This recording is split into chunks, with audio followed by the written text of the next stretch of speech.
কবিতা পরিষদ কর্তৃক আয়োজিত আজকের এই পুরস্কার বিতরণী সভায় আমার বরেণ্য কবি, সাহিত্যিক এবং অন্যান্য কবি সাহিত্যিক বৃন্দ ভাইরা, বিশেষ করে আমার সাংবাদিক ভাইদের দৃষ্টি আকর্ষণ করছি এবং অন্যান্য ভাই বোনেরা, আসসালামু আলাইকুম। আসলে আমি এক প্রকার অসুস্থ হয়ে পড়েছি।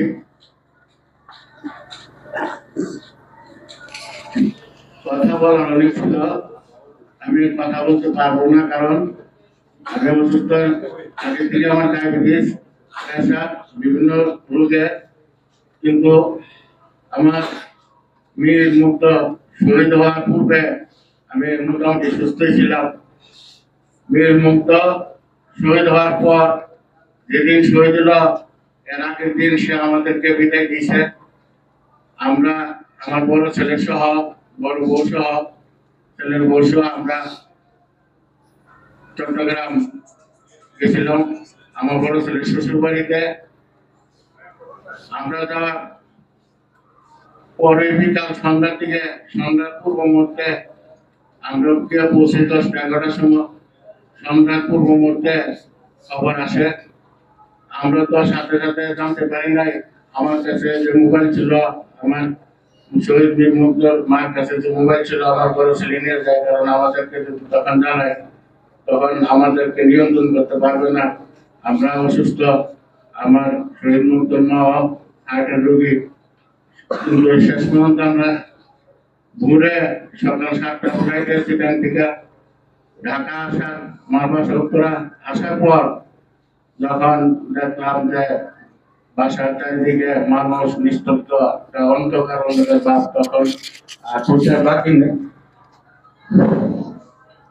আমি শুধু একটি কথা বলতে চাই আপনাদের উদ্দেশ্যে, আমার ছেলে, তিন ছেলে, এখনের বর্তমান প্রজন্মের আমি যতটুকু বুঝি, আমি যদি আগে রাজনীতি করতাম, কিন্তু আমার ছেলেরা, কোনো ছেলে রাজনীতি পছন্দ করে না, এবং তারা রাজনীতি না করে দেশপ্রেমে উদ্বুদ্ধ হয়ে যেন চলতে পারে। সেজন্য আমি ছোটবেলা থেকে, প্রাইমারি হাই স্কুল থেকে মানবিক কাজে, যেমন স্কাউট, রেড ক্রিসেন্ট, তারপরে বিভিন্ন কবিতা আবৃত্তি, কবিতা বিতর্ক প্রতিযোগিতা, বিভিন্ন মেলা, সাংস্কৃতিক, এইসব কাজে তাদেরকে আমি দিয়ে রাখছি। এবং আমার ছেলেরা বিশেষ করে স্কাউটে উচ্চ পর্যায়ে যায়। বন্যানিতে আগুন, বন্যা, খরা, এসব কাজে তারা ব্যস্ত ছিল লেখাপড়ার পাশাপাশি। এবং ইন্টারমিডিয়েট পাস করার পরে তারা ফ্রিল্যান্সিং করতো, মাসে 1-1.5 লাখ 2 লাখ টাকা রুজি করতো। তাদের টাকা দিয়ে তারা চলতো, আমাদেরকে ফ্যামিলিতে সহযোগিতা করতো। আচ্ছা, যাই হোক, এগুলো আমি বলতে চাই না। আমি যারা এই 24-এর গণ অভ্যুত্থানে, বিপ্লবী আন্দোলনে যারা শহীদ হয়েছে, সকল শহীদের মাগফিরাত কামনা করছি। এবং পৃথিবী সৃষ্টির পর থেকে জাতি, ধর্ম এবং দেশের জন্য যারা যুগে যুগে প্রাণ দিয়েছে, সকল আত্মার মাগফিরাত কামনা করছি এবং আপনাদের সুস্বাস্থ্য কামনা করছি।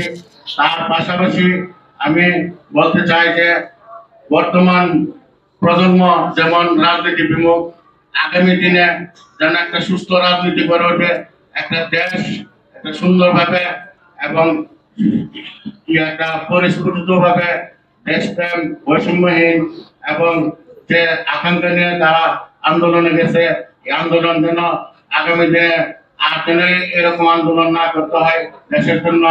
কারণ আমার ছেলে 15 তারিখ আমাকে প্রশ্ন করেছিল, আমরা যখন খাওয়া দাওয়ার পরে একসাথে হই রুমে, তখন আমাকে প্রশ্ন করেছিল, আপু, এই যে ছাত্রদের আন্দোলন, এটা কি সরকার মানবে? তখন আমি বলছিলাম যে এটা একটা যৌক্তিক ছাত্র আন্দোলন, এই যৌক্তিক আন্দোলন সরকার মানতে বাধ্য। ছাত্ররাই আন্দোলন করে এই দেশ স্বাধীন করেছে। ছাত্রদের নেতৃত্বে যখন আন্দোলন শুরু হয়, তখন সাধারণ জনগণ, আপামর জনগণ, কৃষক, শ্রমিক, নিয়োজিত মানুষ, মুক্তিযুদ্ধে অংশগ্রহণ করে। আমি, আমার বয়স যদি তখন 8 বছর প্লাস ছিল, আমার বয়স যদি মুক্ত দিতে যাওয়ার বয়স হতো তো আমি মুক্ত দিতে চাইতাম। তাতে আমি ওদেরকে কোনো বিমুখ করি নাই, তাদেরকে নেগেটিভ কোনো কথা বলি নাই। তারা আমার ছেলের বয়স ছিল 26 বছর 2 মাস কম। তা আমার কথা ছিল যে তারা একটা পরিপূর্ণ মানুষ, তা সে যদি যারা ভালো মনে করে সেটাই করবে, যার কারণে আমি নেগেটিভ কোনো প্রশ্নের উত্তর দেয় নাই। এবং পরবর্তীতে দেখা গেছে যে সে এই আন্দোলনে মানবিক কাজে প্রথম আন্দোলন যখন শুরু হয় তখন যখন শুনছে যে ছাত্ররা বা জনতা আহত হয়েছে, তখন সে গিয়ে সেটা ছাত্র জনতাকে হাসপাতালে নিয়ে যায়, তাদেরকে বাড়ি পৌঁছে দেয়। তারপর এক পর্যায়ে চিকিৎসা সেবা দেওয়ার পর এই আন্দোলনে পানি বিস্কিট নিয়ে নামে এবং পানি খাওয়াইতে খাওয়াইতে ক্লান্ত হয়ে যায়, বসে পড়ে। তারপরে যখন দাঁড়ায়, আপনারা ভিডিও ফুটেজে দেখবেন, দাঁড়ানোর সাথে সাথে তার মাথায় গুলিবিদ্ধ হয়। কাজে আমি আপনাদেরকে বলবো আগামী দিনে এরকম আর আন্দোলন যেন করতে না হয় এবং এই জুলাই আগস্ট আন্দোলনের প্রকৃত বিচার যেন ভবিষ্যতে হয়, সেই বিচার আপনাদের কাছে দায়ভার। আপনারা যারা সাংবাদিক, আপনারা সুশীল লেখক সাহিত্যক, আপনারা আপনাদের কলমের দ্বারা, আপনাদের সাংবাদিকতার দ্বারা জনমানুষের পক্ষে আপনারা এগুলি তুলে ধরবেন, এই আশাবাদ ব্যক্ত করে সবার সুস্বাস্থ্য কামনা।